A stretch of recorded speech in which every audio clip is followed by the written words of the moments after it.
Beyoncé, the reigning queen of music, is no stranger to controversy, but could her meteoric rise and unrivaled influence come at a cost to other artists? Jaguar Wright thinks so, claiming that Beyoncé's dominance played a role in dismantling Lizzo's career. As Lizzo faces public scrutiny and career roadblocks, the question lingers: is Beyoncé's empire built on talent alone, or does her power cast a shadow too large for others to escape? From fantastical claims of witchcraft to viral trends like "Thank You Beyoncé," her name ignites debate. Icon or enigma? Beyoncé's story isn't just about music. It's a cultural phenomenon that blurs the lines between reverence, speculation, and myth. Dive into the narrative that keeps the world talking. Of course, Beyonce is a highly respected and an accomplished artist, so I don't want to say that she doesn't deserve people thanking her. Two clips of Beyonce started going viral, in which famous artists like Adele and Lizzo are thanking Beyonce, appreciating her, giving her the credit for the Grammy. Is accusing Beyonce of, get this, extreme witchcraft and magic spells and the murder of my pet. But the things she was saying seemed so outlandish. People started raising their fingers at Beyonce and Jay-Z. Now, since P. Diddy and these two have been friends for so long, she stopped talking. Like, this was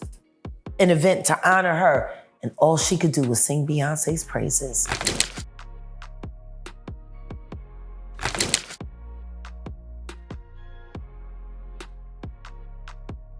Beyoncé's influence in the entertainment industry is immense, marked by her exceptional artistry, a record-breaking 32 Grammy Awards, and a legacy that spans decades. However, this towering presence has also made her a subject of intrigue and conspiracy theories, with critics questioning the dynamics behind her rise and sustained dominance. Enthusiastic.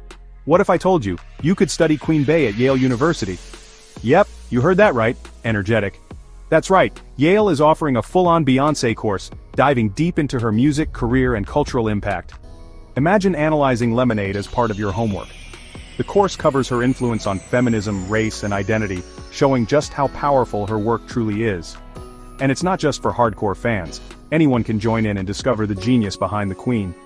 So, if you've ever wanted to study the artistry of Beyoncé, Yale's got you covered.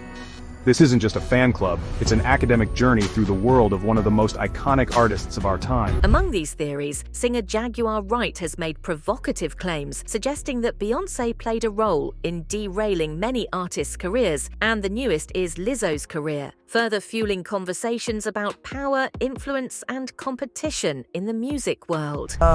They die and then they're famous. Like most drill artists who go all the way up, if I'm correct, don't most of them end up either shot in jail for murder or dead? Like, ain't that the... Yeah, that's facts. I mean, that's how it works. Your record go #1 and now you on trial for unaliving people. That's facts.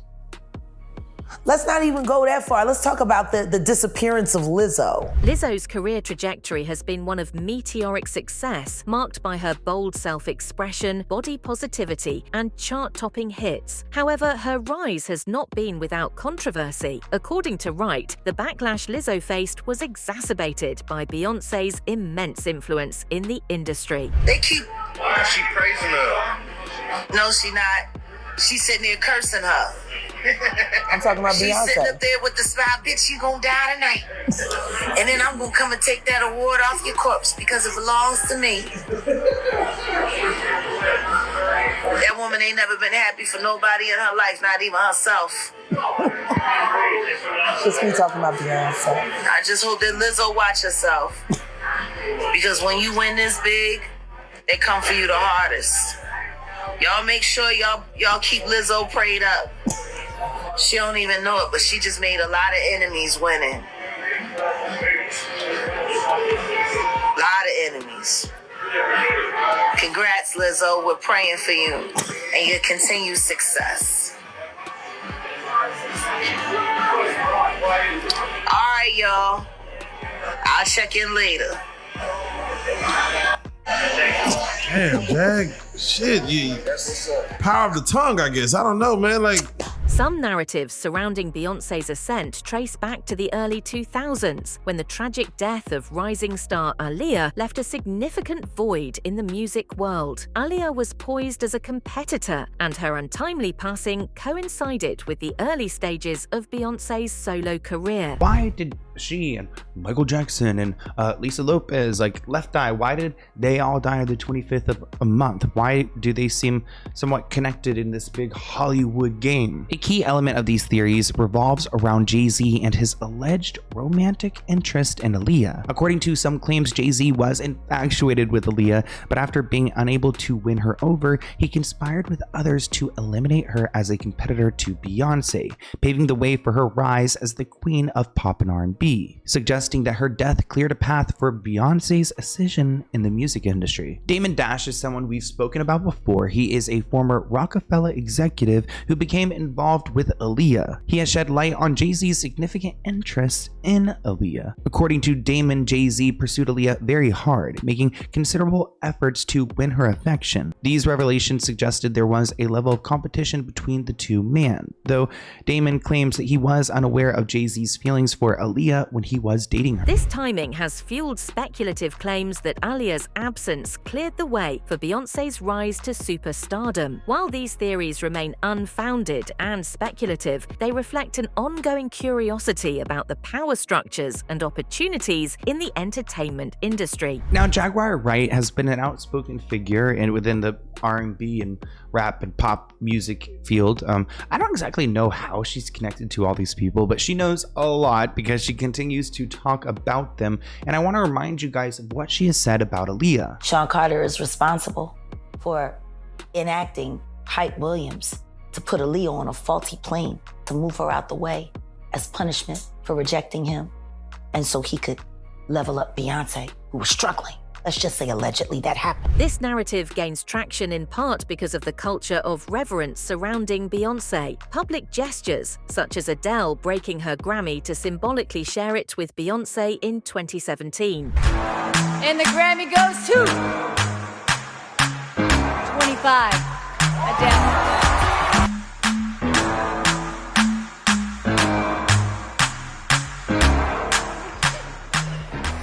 Thank you. Hi, guys.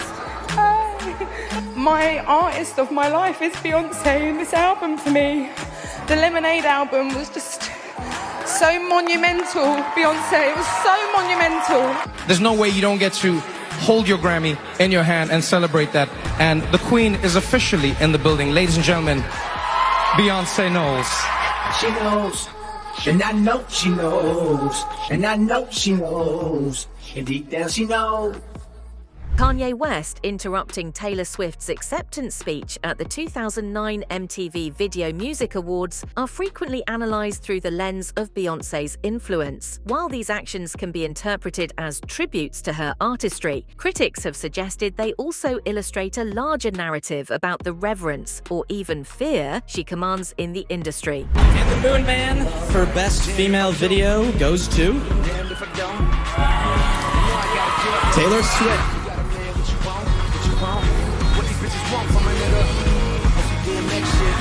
Thank you so much. I always dreamed about what it would be like to maybe one of these someday, but I never actually thought that would happen. I sing country music, so thank you. Yo, Taylor, I'm really happy for you. I'm gonna let you finish. But Beyonce's best videos of all time. She knows. She knows. And I know she knows. And I know she knows. And deep down she knows. She knows. And I know she knows. Adding another layer of controversy are claims made by Kimberly Thompson, Beyoncé's former drummer. Thompson alleged that Beyoncé practiced extreme witchcraft. These kind of accusations highlight the sensationalism that often surrounds Beyoncé. And we talk about the evils in the industry all the time, but one of Beyoncé's former drummers, Kimberly Thompson, is accusing Beyoncé of extreme witchcraft, which again, we talk about the Illuminati, the symbolism, the rituals that happen out here, but extreme witchcraft is a pretty damning allegation. So it turns out that Kimberly Thompson filed a civil harassment restraining order against Beyonce, and these documents revealed that Kimberly alleges that Beyonce is practicing extreme witchcraft and magic spells of sexual molestation to harass her. It kind of sounds like Kimberly is mentally ill here.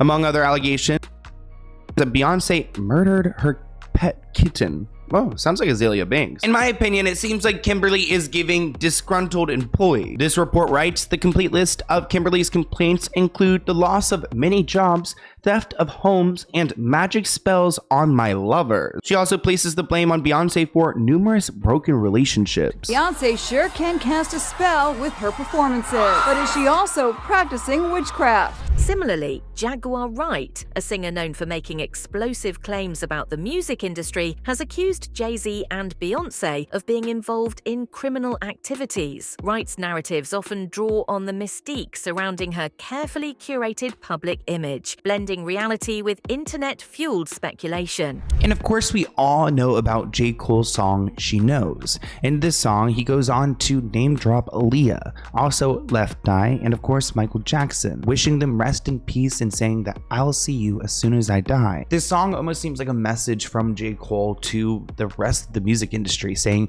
everyone knows, and he's kind of picking his side, saying I will go with the fallen ones and I will stay here and stay true to myself, while you guys, you can knowingly do what you do, but this evil is not going to become me. She knows. She knows. Rest in peace to Aaliyah. Rest in peace to Left Eye. Michael Jackson, I see you just as soon as I die. Now, there isn't concrete evidence to show that Aaliyah's death was connected to prominent figures. There have been plenty of questionable stories that have been released since the year's coming, and I think that maybe the Diddy trial could even shed some more light. This article reads, Aaliyah took sleeping pills and was carried to the plane before her crash. The Thank You Beyoncé trend further underscores the polarizing nature of her prominence. Initially created by fans to celebrate her contributions to music and culture, the phrase has also been co-opted by critics to ironically point out perceived industry manipulation. So, why have so many people been thanking Beyonce on TikTok?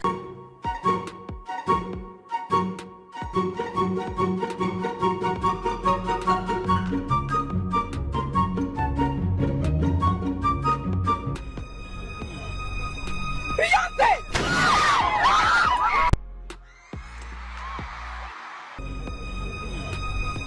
Beyonce! Bless you. Thank you. Oh my God. Wait, I would actually like to take this time to thank Beyonce because she's actually done so much for me.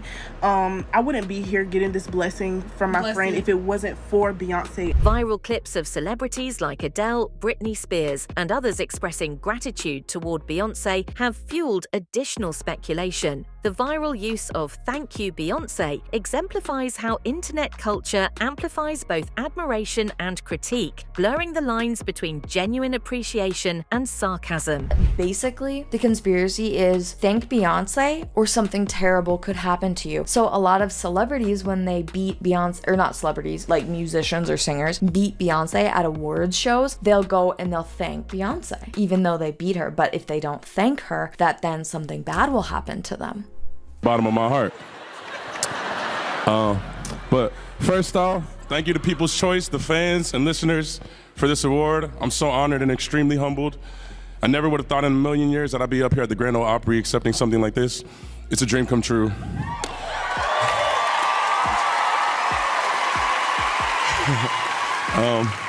Thank you to all the programmers at Country Radio for supporting me, my management for believing in me and putting in the time, hard work, and dedication.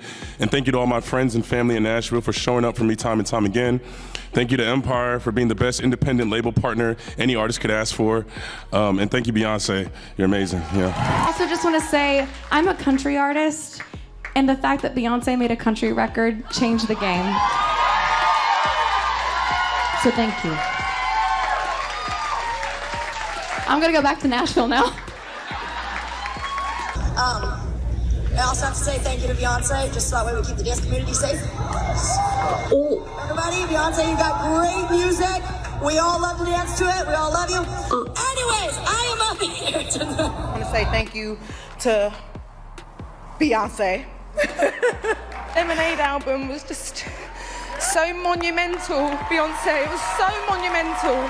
Voted artist, this is my last time up here. Beyonce, whoo. Beyonce and I started out around the same time, and just like all of her fans, I fell in love. For Lizzo, the weight of public scrutiny and industry politics has been challenging. The backlash against her, including allegations from former employees, gained traction quickly, leading to questions about whether she was unfairly targeted. He mentioned that when he was nominated for the Grammy, that was the beginning of the downfall. And you saw what they did to Lizzo. What happened with I know with Lizzo, actually, did she win? Yeah, she won Album of the Year for 2020 for 2023 Grammys. And 2 weeks later, she had a negative smear campaign, and apparently she's a mean fat girl who eats a lot of food and hates her skinny dancers. I did hear there is a lawsuit. Yeah, I heard something like that. That's how it works, honey. A few of her ex-employees. And that's because it's someone that you don't know, there's someone that's up in power that you don't play, you don't do the dance for them. Go back and check my Instagram feed from the Grammys 2023 last year. I was in Phoenix. We went out and sang with a house band just to have some fun. Talked about the Grammy, saw Lizzo win. And in that post, I said, watch your back. Beyonce's not happy. Wright's claims add another layer to this narrative, suggesting that Lizzo's troubles may be linked to the broader politics of the entertainment industry. Whether or not Beyonce directly influenced these events, the idea that her dominance indirectly stifles emerging artists underscores the pressures faced by those navigating the same spaces. What are your thoughts on Jaguar Wright being mentioned all over national news? Not only what Mr. Carter has done to them, but his wife as well. The thing about her is, like, sometimes there's a lot of truth to what she's saying based on my personal experience. I'm not going to say she's completely accurate all the time, but some of the things she said were things that I was actually thinking, but I was like, I could never say that because people would say I'm hating. But I know for a fact that, you know, the thing she said, like the thing they all have in common is, you know, R. Kelly and Puff and the Weinstein and Epstein. When someone gets on a national platform like that and it's said where everyone, I guess now he's gonna have to regulate that. Wright's assertions about Beyonce are part of a broader critique of the music industry's power structures. She has frequently spoken out about the exploitation and mistreatment of artists, pointing to unethical contracts, manipulation, and the silencing of dissenting voices. In this context, Beyonce's immense success is both celebrated and scrutinized, with critics like Wright questioning the cost of such dominance. Well, how are you exposing your eye to the masses? Actually, I did leave my record contract because I was one of the chosen ones. They're pissed off at me because I walked away. And I walked away with all their secrets. I've been in music or attached to it in one way or another my whole life. You know, my first internship was at Philadelphia International Records with my uncle Kenny Gamble. I remember watching Patti LaBelle and Armstead pull up to the studio and me being so excited to see a real live singer star come into the studio. I realized the danger I was in. It was that night, Madison Square Garden. It was for the Fade to Black concert. Critics who focus on conspiracy theories often overlook the dedication and effort that underpin Beyonce's success. Beyonce's longevity is not merely a product of strategic alliances, but a reflection of her ability to resonate with audiences across generations. Imagine. I want you to think about what I just said. This is sitting here getting an honor for being the most, written about black woman in Vibe magazine for 10 years, and all you can talk about is the that's coming behind you? You ain't talk about the producers. You didn't talk about the writers. You didn't talk about the team that helped you get there. Your whole fucking speech was about how great Beyonce is. That's when I knew she was picked. But when I think of that speech that day at that Vibe magazine event, and then I think of Lizzo and her acceptance speech when she won Album of the Year and beat Beyonce, the one award she can't win, maybe because you don't put good albums together. Just nice videos and singles. But all that being said, didn't Lizzo do the same thing in the middle of her speech? She stopped her acceptance speech to say how she felt bad for winning Album of the Year because Beyonce didn't get it. The narratives surrounding Beyoncé's influence and the challenges faced by contemporaries like Lizzo underscore the complexities of navigating fame, power, and competition in an industry where the stakes are always high. Just find it interesting that Lizzo won, and in the middle of her speech, she literally stopped and praised Beyonce and said she felt bad that she won over Beyonce. God damn. On the biggest night of her life, she's literally showing remorse for winning. That's how intimidating the Carters have been. That's saying a lot. And then the next thing you know, 3 weeks later, the rumor mill starts. Lizzo's a mean girl. Lizzo don't like skinny girls. Lizzo eats fried chicken and throws the bones at her dancers and shit like. Shit like that. Yeah. And guess what? Not once did anybody bother to see where it all started. Whether these theories hold any truth or are merely products of speculation, they reflect the broader fascination with and critique of one of the most influential figures of our time. The first guy to take a shot at Bill Cosby right before it went crazy, remember? I remember somebody He told saying the Bill joke, and everybody, remember? Yeah. He was the guy that started it off, and then boom, and then the next thing you know, Bill Cosby was all up in the Me Too shit, right? Yeah. Now, he was a failed comedian who had been struggling. Right after that, his project, he got his first sitcom greenlit. Pilot never aired. Now, the most important part of that story is this. What was his name again? What was his name again? Other than the guy who was talking bad about his people, right? Yeah. Ooh. Yeah. I mean, it's a whole comedian. He wouldn't be able to stand on that stage if it wasn't for the efforts of Bill Cosby, whether he was a predator or not. Let us know your thoughts in the comments below. That's it for now. Don't forget to like, subscribe, and hit that notification bell for more deep dives into the stories that shape entertainment. Thanks for watching, and we'll see you in the next one.